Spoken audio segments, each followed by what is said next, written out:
नमस्कार शेतकरी मित्रांनो, मी संदेश भागवत, धन्वंतरी कंपनीचा डिस्ट्रीब्युटर. तर आज आपण ह्या कांद्याच्या प्लॉटसाठी ह्या दादांना संपूर्ण पिकासाठी शेड्यूल मार्गदर्शन केलेला होता.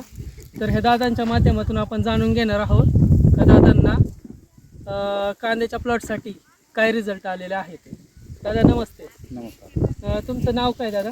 माझं नाव संदीप कानूर. तर आता कांद्याच्या प्लॉटसाठी आपण सुरुवातीला जी काही केली होती, तर सुरुवातीला कुठला डोस दिला होता? बोरॉनमध्ये. बरं. आणि आपण धन्वंतरी कंपनीचे तुम्हाला एक RPS 76 आणि बॅक्टेरिया किट बॅक्टेरिया किट आपण ह्या प्लॉटसाठी वापरलेला होता. त्याच्यानंतर वापरायच्यानंतर तुम्हाला एक बदल काय जाणवला? म्हणजे पिकाचा जे काळोखीपणा होतो, हा, काळोखी वाढली पण हिरव्या स्वरूपात आला. म्हणजे पूर्ण अशी काळे कलर नाही झाला, बरं. पण हिरवट पोपटी कलर राहिला मला. हा.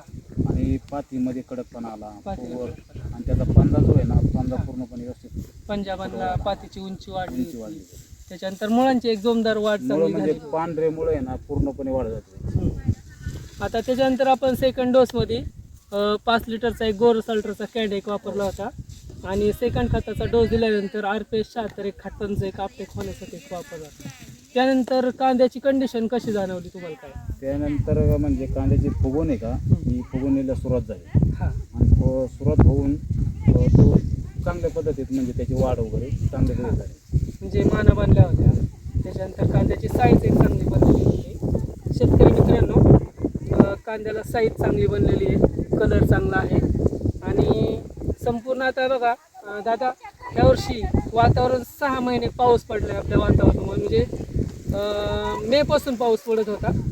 कांद्याची लागवड केल्यापासून तर काढणीला येईपर्यंत पूर्ण दिवाळीमध्ये सुद्धा पाऊस झाला. तर हे वातावरण संपूर्ण खराब होतं, तरी पण कांदा चांगला निघला आहे.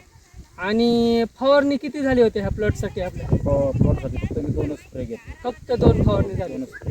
बरं. आणि याच्यामध्ये आता उत्पन्न म्हणजे कांदा जो आहे आता मार्केटला आपला पाठवला होता, तर मार्केटला काय भावाने खपला? मार्केटला म्हणजे मार्केटमध्ये बाजार समितीमध्ये 1 नंबरचं पीठ आपलं झालं. तर आता हे वातावरण सगळं खराब असताना इथून मागं पण तुम्ही कांद्याचे प्लॉट भरपूर केलेले आहे, कायमस्वरूपी कांदा करतात. तर गेल्या 3-4 वर्षापासून कांद्यांचं जो उत्पन्न हे जे तुमचं जे क्षेत्र आहे याच्यामध्ये ही औषधं वापरल्यामुळं बदल काय झाला आहे आणि काय वाटतं? ही औषधं वापरल्यामुळे म्हणजे परिणाम याचा असं झाला, मला जी रासायनिक म्हणजे निम्म्यावर आली. बरं. खतांचं प्रमाण कमी झालं. खतांचं प्रमाण कमी झालं आणि तुमच्याकडनं जे RPS असतं या बॅक्टेरिया जे वापरतो त्याच्यामध्ये जो रिझल्ट घेतला मला, त्याच्यामध्ये मी पूर्ण समाधानी आहे. कारण जे माझं उत्पादन होतं ना त्याच्यामध्ये वाढ झाली. आणि वाढ होती म्हणजे याच्यामध्ये अजून वाढ झाली असती, पण त्याच्यामध्ये जे वातावरण हे ह्या वर्षी इतकं खराब होतं ना, त्या खराब वातावरणामध्ये सुद्धा मला आज एवढं उत्पादन होतं ना, त्याच्यामध्ये मी पूर्ण समाधान. म्हणजे खराब वातावरण असताना देखील कांद्याचं पीक चांगलं आलेलं. इतर बाकीचे जे शेतकरी आहेत यांच्या तुलनेमध्ये बाबा वाटत पण नव्हतं की उत्पन्न चांगलं घडेल म्हणून. मला सुद्धा म्हणजे अशी शाश्वती नव्हती, परंतु ते चांगल्या पद्धतीमध्ये कांदा बनलेला आहे. आणि मार्केटला सुद्धा आपला कांदा 1 नंबरनी भावाने खपलेला आहे. कांद्याला साईज आहे, कलर आहे, चकाकी याच्यामध्ये आणि वेट पण चांगलं, वजन पण चांगलं बसते. तर शेतकरी मित्रांसाठी काय सांगाल की बाबा धन्वंतरी कंपनीची जी काही खत औषधं आहेत शेतकरी मित्रांनी वापरली पाहिजे? नाही, ही खरोखर वापरली पाहिजे. तर या मतात असं आहे की जे रासायनिक खतं जे आपण वापरतो ही शेवटी मोर जीवनाचं पण घातकच आहेत ना. आणि ही जी आपण पूर्ण ऑर्गॅनिक पद्धतीत थोडक्यात म्हणतो आपण, ही आपण म्हणजे अन्न वापरण्यामध्ये सुद्धा फायदेशीर आहे. याच्यामध्ये त्याचा फायदा आहे. पहिला आता बघा, भरमसाठ तुम्ही ह्याच प्लॉटमध्ये कांदा काढत होते, तर तुम्ही ह्या पिकांना इथं ज्यावेळेस खतांच्या बॅग आहेत 20 टाकत होते. तर त्या खतांचा खर्च कमी झालाय. माल खपताना हा मार्केटमध्ये 1 नंबर खपला आहे.